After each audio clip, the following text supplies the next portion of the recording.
Pulang ke hulu kehidupan. Catatan 14 Zulhijjah 1447 Oleh Ramlan Tuanku Guru. Senja itu, aku meninggalkan hiruk-pikuk kota Padang.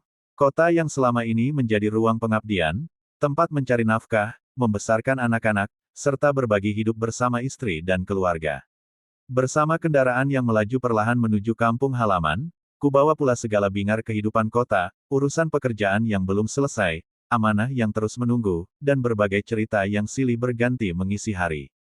Tujuanku sederhana, pulang. Pulang ke Dusun Tanjung Aro, tempat jejak masa kecil masih tersimpan di setiap sudut jalan, di setiap pohon yang tumbuh tua, dan di setiap rumah yang menyimpan kenangan.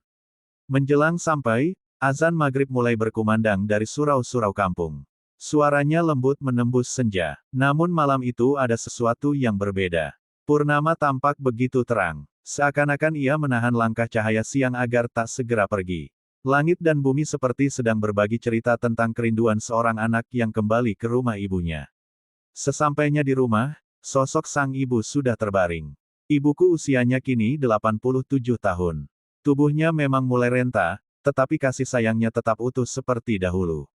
Dengan senyum yang tak pernah berubah sejak aku kecil, ia menyambutku dengan sapaan khas yang selalu membuat hati bergetar.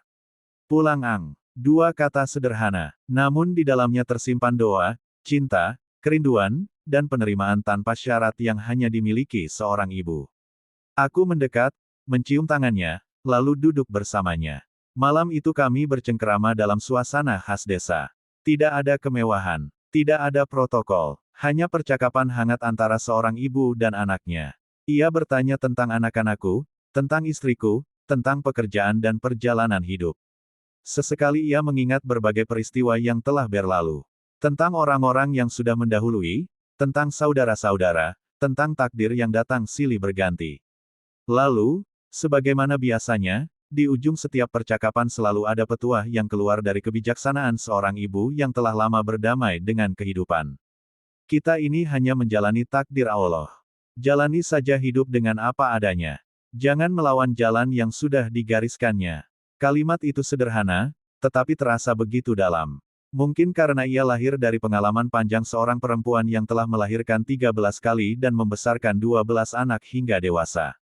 Seorang ibu yang mengenal arti kehilangan, perjuangan, pengorbanan, dan kesabaran lebih dari yang bisa dijelaskan oleh kata-kata. Malam itu aku sadar, kepulangan ke kampung bukan sekadar perjalanan geografis. Ia adalah perjalanan kembali ke sumber kebijaksanaan. Kembali kepada akar yang menumbuhkan diri ini sejak awal. Dan betapa indahnya bahwa kepulangan itu terjadi pada 13 Zulhijjah 1447 Hijriah. Saat umat Islam di seluruh dunia masih merasakan gema Idul Adha. Saat jutaan hati merenungkan makna kurban, tentang keikhlasan Nabi Ibrahim, ketaatan Nabi Ismail, dan kepasrahan kepada kehendak Allah. Saat para tamu Allah baru saja menunaikan haji di Baitullah, menuju hulu magnet tauhid yang selama ribuan tahun memanggil manusia untuk kembali kepadanya. Aku pun memahami bahwa setiap perjalanan pada akhirnya adalah perjalanan pulang. Pulang dari kesibukan menuju ketenangan. Pulang dari kesombongan menuju kerendahan hati.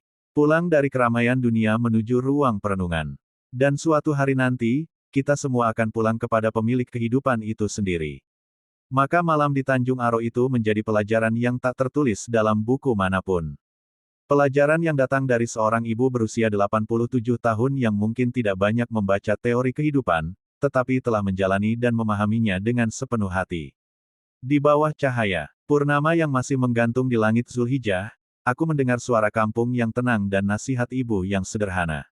Dan aku tahu, sejauh apapun seseorang merantau, ada satu tempat yang selalu mengajarkannya makna hidup yang paling jernih. Rumah ibu.